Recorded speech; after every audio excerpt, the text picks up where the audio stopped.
You know who it is, the horror flick, Digger Dish, Super 6, Big Mitch. And I'm kicking in doors with all three O's. And I'm bringing 28 101s because we Vegas sons, it's the Chronicles. And you in the Meadowlands. Yeah, you in the Meadows, man. And you already know what made me. 530. What that mean? Oh, that boy's a desert, baby. Oh, you already know.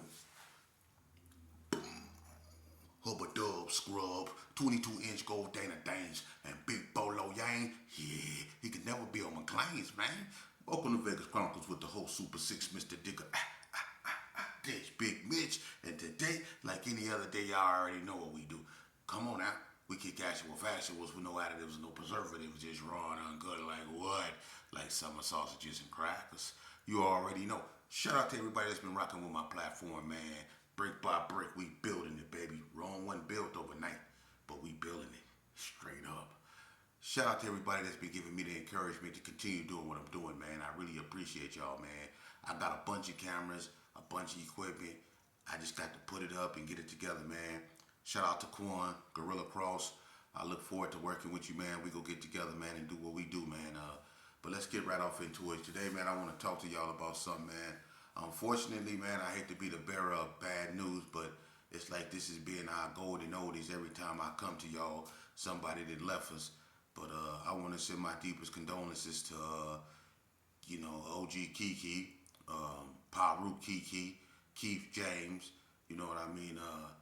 He passed away, man. Unfortunately, man. Someone called me and told me that he passed away. I haven't just outright confirmed that, but it was from a reliable source. So, man, with that being said, man, my deepest condolences to Kiki, man. I didn't know, he was sick like that. And for the people that didn't know Kiki, man, Kiki was a reputable man. Keith James, he had a brother named Fat Cat. Unfortunately, passed away on a motorcycle in a motorcycle accident. But speaking on Kiki, man, I ain't got nothing but the utmost respect for that brother right there, And I'm gonna tell you something, man. He's an OG Paru, short, stocky dude, buff, real big traps, real big head. Kiki was a mild mannered dude, wasn't loud, cool, and from here he was one of the coldest from here. On the west side. From here, Kiki and everybody knew Kiki. Kiki can get down. you know. And I grew up watching Kiki them, before they was, he was a Paru and all that old stuff. And when they was, around there dancing, you know what I mean, doing their thing, because that's what it was about back in the days. People were dancers. But, like I say, man, he was a real one, man, and it hurt, like, when we lost Stacy, when we lost Biggie Dub, when we lost so many Bread and Dirty Rob and so many, Slick, down there in the hood. It's so many that done left us, man, and that God can call home, man. And, we just got to, get right with him, man. But, I'm going to tell y'all something, me and Kiki, we wasn't always on the best of terms, And I remember an incident in prison. I think I spoke on that, but out of respect for Kiki, I want to talk about that a little bit, man. I got into it with Kiki and the Bloods up at NSP, man, when I was trying to bully Tony Hickman. Tony Hickman got in a poker game, and he ran up a debt, man, and I was around there collecting debts, I was doing too much, and I thought I could just bully everybody, and I'm just keeping it real, and everybody wasn't finna let you just bully them, and I had to learn the hard way, and me trying to bully, they called him, assassin or whatever, Tony Hickman, and you got people up there like Horsehead, Pac-Man. You had, I think, Hercules was on his way home, Rado, Kiki, you had a bunch. It was a gang of Bloods up there. You had Cali Bloods that was riding with him and so on and so forth. But to make a long story short, it was a gang of Gersons up there too, and I was having it my way. I was extorting people, you know what I mean? I was passing out weapons, you know what I mean? I was doing my thing, and I thought I was untouchable. But when I got into it with the Bloods, they tricked me, they kind of like kept it to themselves, but they called me, Dan, Loke, and Bert on the upper yard, and we used to do yard turnarounds, you know what I mean, and they open the gate for 30 minutes, and you got to get to where you had to be. But when they locked the gate, when we was on the upper yard, you basically on the yard with who you on the yard with, and it was 1,000 Bloods on the yard, and there wasn't a lot of Gersons out there, and it was one Gerson that was out there, Lil Bread. seen what happened because he was on the blood side. And I don't got to lie about that. You know, Dan was up there, Lil Bread was up there, but Lil Bread, me and him wasn't on good terms neither. But he was riding with the Bloods at this time. But anyway, they surrounded me basically, and Kiki brought it to me. Basically, told me that I wasn't finna be around there bullying no Bloods. And man, when he approached me with so many Bloods up there, man, and they stood up, and it was like me, Bert, and Den. Den was, he was with it, but Bert was about to pass out. It was way too many Bloods, and I don't blame him because I got myself and them caught up into something that I shouldn't because I was trying to be a bully, But, me and Kiki, we talked about that, and that kind of hurt Kiki, man, because Kiki said, man, Sheep, I thought you was slicker than that, man. We don't do nothing like that, man. And he basically was right, man. We all from Vegas, man, and he felt that if anything, we should have been working together, you know what I'm saying, to try to get, the Reno cats and all them, you know what I mean? And he was right, you know what I mean? I shouldn't have been trying to bully him, but make a long story short, I was glad that me and Kiki was able to squash that. And when I got out the joint, from doing 20 years, man, I ran into Kiki at the El Cortez. Hey, check this out.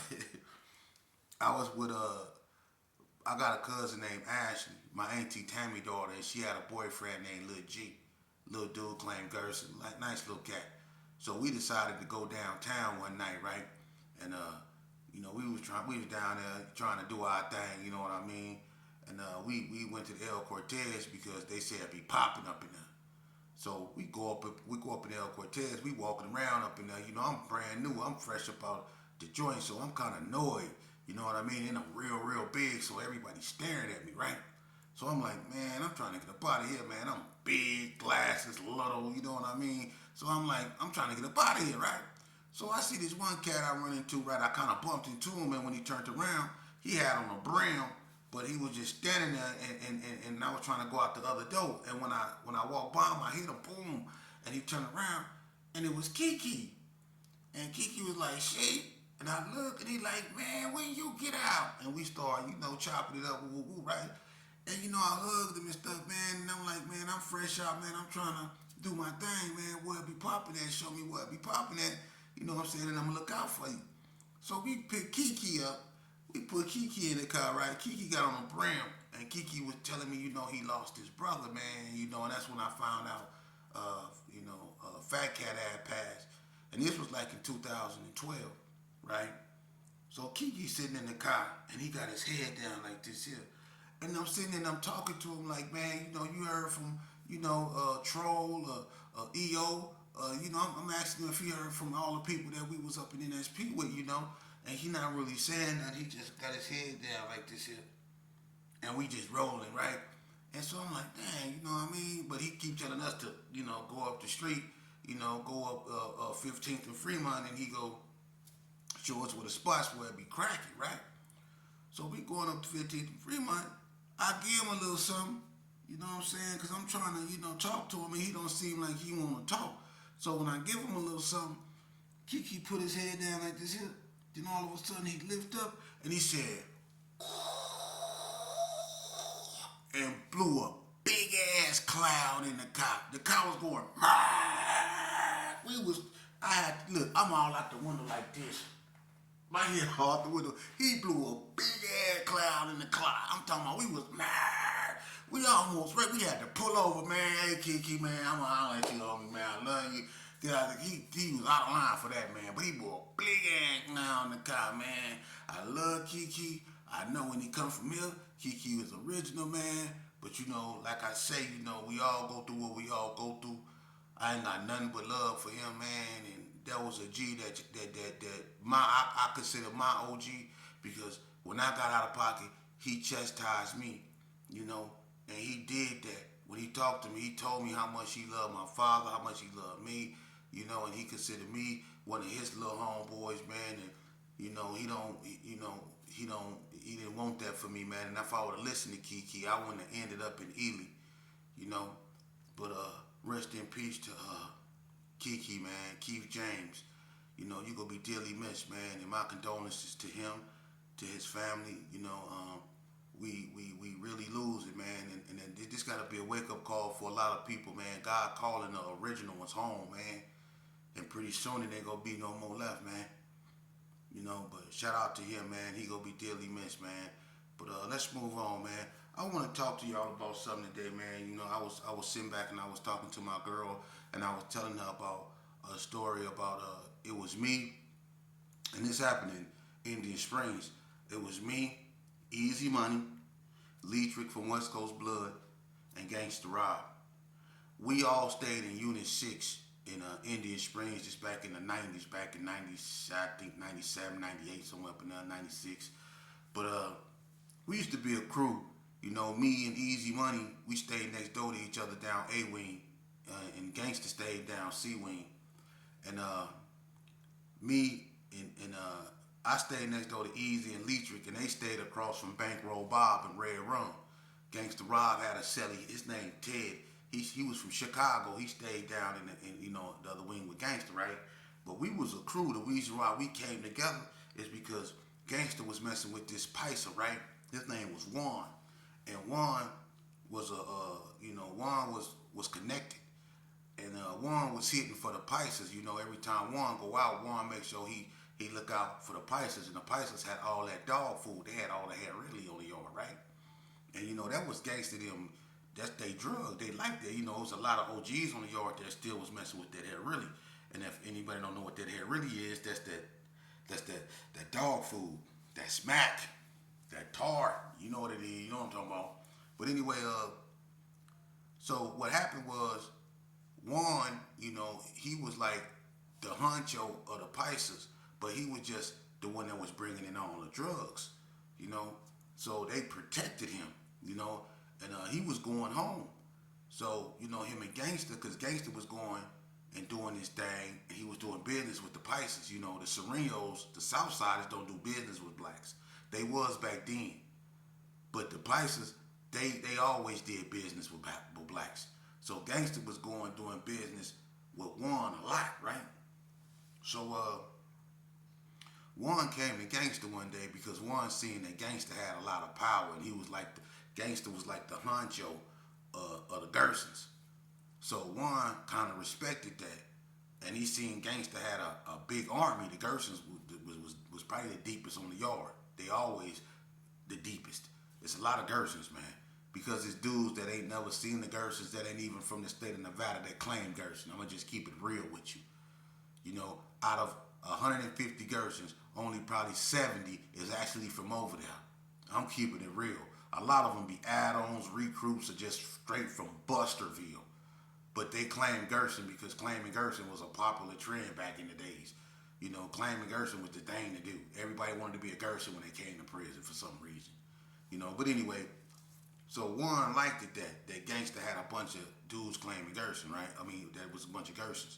So what he did is he came to Gangsta one day because he was going home, and he asked Gangsta if he would help him get something in, but it wasn't gonna be for the Picers. It was just gonna be for a specific, group of Picers, the ones he had around him. He wanted to look out just for them and not everybody else. When he left, he wanted to do something special for them, for taking care of him, for looking out for him, for making sure that nothing happened to him while he was in the joint. So he came to Gangsta and he said, "Hey, I'm gonna get some in, and I need you to keep this and just give me this. And when I leave, I want you to give this to my people." You know what I mean? So Gangsta was like, all right. So when they did their thing, he gave Gangsta like 8 grams. You know what I mean? And that's a lot in the joint of that hair, really. So he gave him like 8 grams. So he told Gangsta, hold on to these, and when I leave, get them to my people. Gangsta said, all right.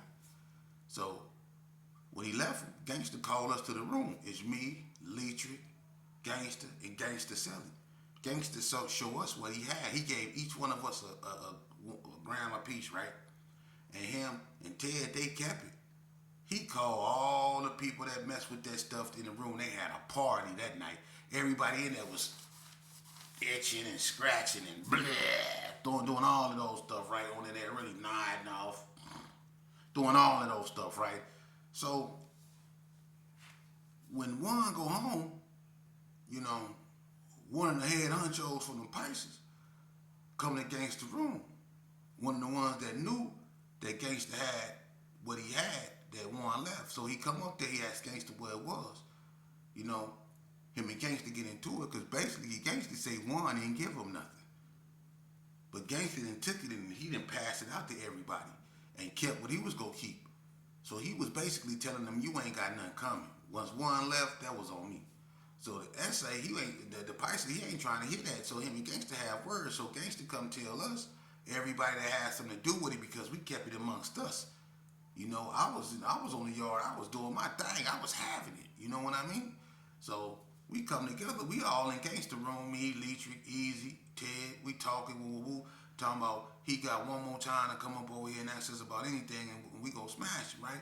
So as we talking, he come back to the door, and he bring one of his little Pisces partners with him, right? So they come up in there, and we quiet, right? Me and Leatrick standing by the door. Leatrick was from West Coast, had a thick goatee, always smiling, had a big high chest, man, skinny arms, real cool. And Leatrick could do any drug you got, but he was a cool dude, man, straight West Coast bloods. He was with the function. And Easy was just out of his mind, Easy Money, right? He kept a razor blade in his mouth. You know what I mean? Easy was. But anyway, so the essay come up in the room. We standing there. Him and Gangsta get to talking. He said, hey, we could go call one on the phone. You know what I mean? And we could talk to one and straighten it out. Gangsta, I ain't talking to nobody.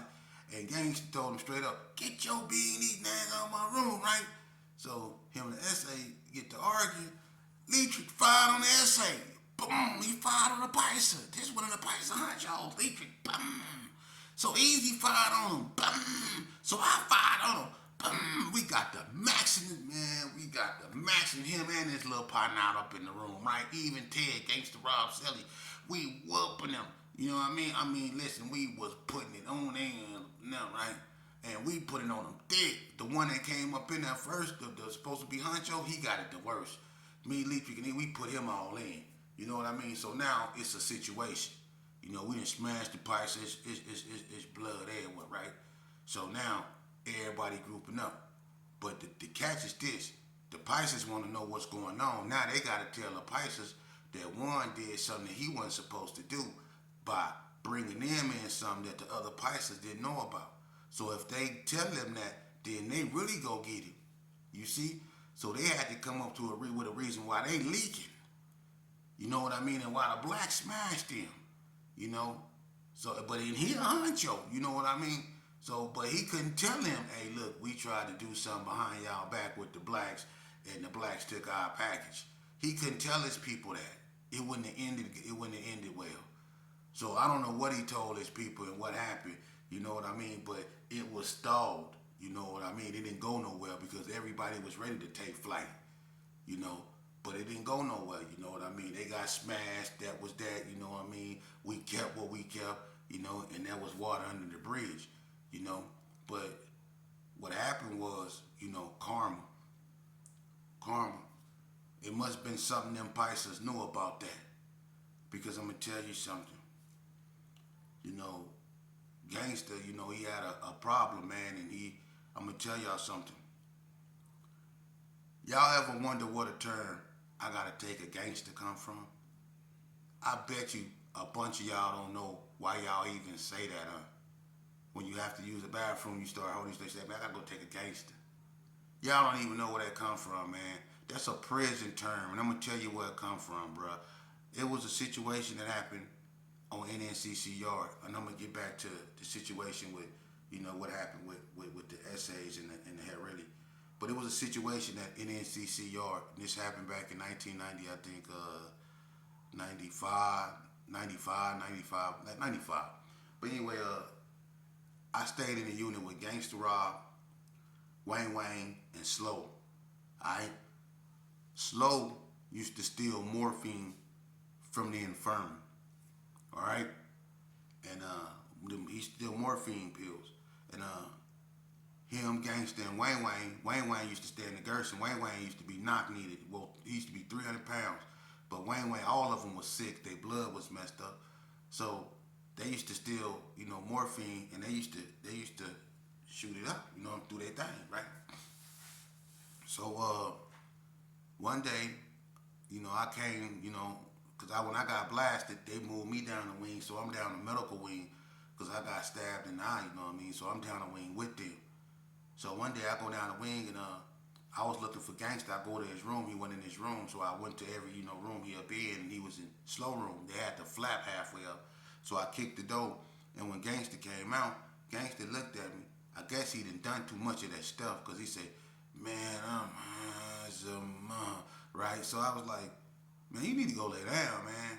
So I took him to his room, right? And so when Gangsta go in his room, Gangsta was sitting up, and we was talking, and I was like, "Man, how much of that stuff you do, man?" And all of a sudden he just like nodded off, standing up, and I'm like, "Gangsta." I'm at his door. I'm like, "Gangsta." He was just nodded off, just rocking back and forth like, and I'm like, "Gangsta, right?" The next thing you know, I hear like a loud, nasty, like, and I'm like, "What the heck?" And I'm like, "Gangsta." And he like woke up, right? And I'm like, I thought he farted, right? But he actually used the bathroom on himself, man, and he didn't know it. Then he went to sit down, and I'm like, "Gangsta," right? And I'm hollering, "Damn, like, Gangsta, get what you doing, right?" So now I'm like, cause the smell and all of those stuff. So, and I'm not trying to put him on blast. I'm finna show y'all. I'm finna teach y'all something. So I had to go get somebody, you know what I mean, to help, you know what I mean. And it was Butch from Swans. It was this tall dude named Butch, bald headed, big buff dude from California. His name was Butch. He was from Mad Swans. So I went and got Butch, and Butch kind of went up in there and helped Gangsta get together, because Butch he was messed up too. His blood was messed up too. So he helped Gangsta get it together so he don't get caught up, right? And when Gangsta got right, he got him in the shower, all that. And when he got right, he told me, he made me promise, I better not tell nobody.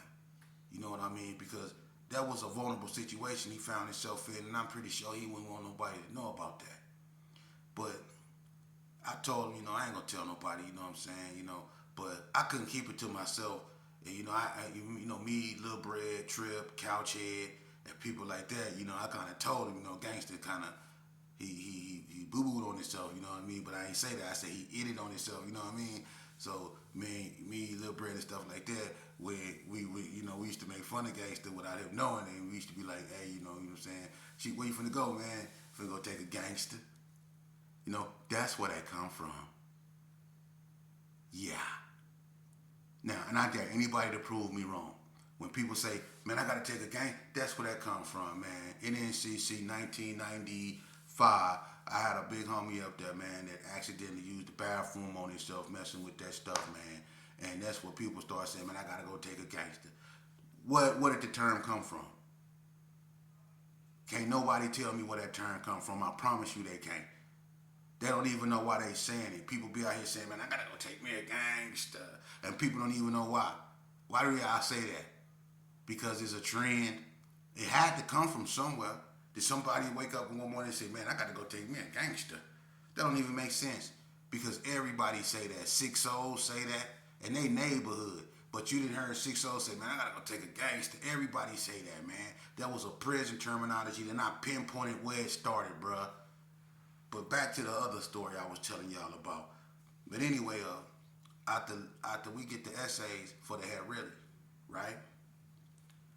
Gangster, he gets strung out on it real tough, He was on the yard early and stuff like that.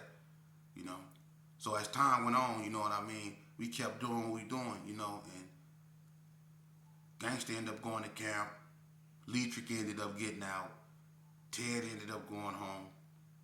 And Easy Money, he had a few more years to do, but he went up north and he ended up getting out. Well, when Leatrick got out, see, what people didn't understand, before Leatrick got out, Leatrick had so much, of that stuff,